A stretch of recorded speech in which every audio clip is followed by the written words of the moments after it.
Ice cream అంటే ఇష్టపడని వారెవ్వరూ ఉండరు. చిన్న పెద్ద అందరూ లొట్టలేసుకుంటూ తింటారు. సీజన్ తో సంబంధం లేకుండా ఐస్ క్రీమ్ పార్లర్ కు మంచి గిరాకీ ఉంటుంది. సమ్మర్ వచ్చిందంటే అది రెట్టింపు అవుతోంది. ఇదే అదునుగా కొన్ని కంపెనీలు కాలం చెల్లిన వస్తువులను వాడుతూ మోతాదుకు మించి రంగులు కలుపుతూ ఐస్ క్రీంలను తయారు చేస్తున్నాయని ఆరోపణలు వస్తున్నాయి. ఎక్స్పైర్ డేట్ లేకుండానే అమ్మకాలతో సొమ్ము చేసుకుంటున్నారని తెలిసిందే.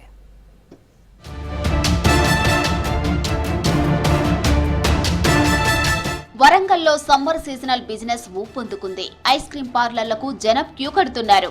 ఎండవేడిలో చల్లటి ఐస్ క్రీం తినేందుకు పబ్లిక్ ఇంట్రెస్ట్ చూపిస్తున్నారు. డిమాండ్కు తగ్గట్టుగా లోకల్ గా తయారు చేసిన ఐస్ క్రీంలతో పాటు కార్పొరేట్ బ్రాండెడ్ ఐస్ క్రీంలు అందుబాటులోకి వచ్చాయి. అయితే ఐస్ క్రీం పట్ల ప్రజల ఇష్టాన్ని సొమ్ము చేసుకునేందుకు అక్రమాలకు పాల్పడుతున్నారు కొందరు నిర్వాహకులు. వరంగల్ ట్రై సిటీలో ఐస్ క్రీంల తయారీలో నిబంధనలు పాటించడం లేదని ఆరోపణలు వస్తున్నాయి. ఫుడ్ సేఫ్టీ యాక్ట్ ప్రకారం ఐస్ క్రీం తయారీలో తప్పనిసరిగా పరిశుభ్రతను పాటించాలి. హైజీనిక్ వాతావరణంలో నాణ్యమైన పాలు, ఇతర పదార్థాలతో తయారు చేయాలి. ఐస్ క్రీం ప్యాకెట్లు, డబ్బాలపై తయారీ, ఎక్స్పైరీ డేట్లు ప్రింట్ చేయాలి. కానీ కంపెనీ నిర్వాహకులు ఇవేమీ పాటించడం లేదని తెలిసింది. టాస్క్ ఫోర్స్ సోదాలతో ఈ విషయాలు బయటపడుతున్నాయి.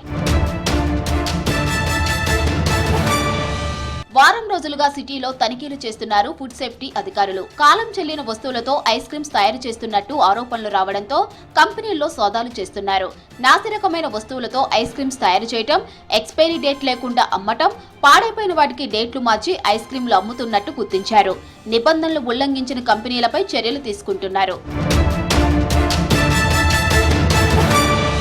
హనుమకొండ గాంధీనగర్ పోచమ్మగుడి సమీపంలోని ఓ కంపెనీలో 25,740 రూపాయల విలువైన 14 రకాల పాడైపోయిన ఐస్ క్రీమ్స్ ను స్వాధీనం చేసుకున్నారు అధికారులు.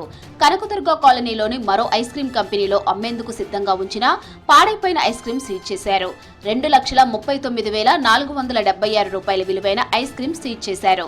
వరంగల్లోని బాలాజీనగర్లోని ఓ కంపెనీ డిస్ట్రిబ్యూషన్ సెంటర్లో ఎక్స్పైరీ డేట్ లేకుండా అమ్ముతున్న 83,200 రూపాయల విలువైన ఐస్ క్రీమ్స్ ను పట్టుకున్నారు.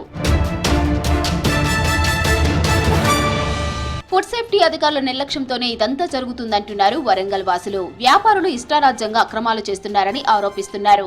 ఇకనైనా ఐస్ క్రీంలు సహా ఇతర ఫుడ్ తయారీ కంపెనీలపై కఠినంగా వ్యవహరించాలని డిమాండ్ చేస్తున్నారు.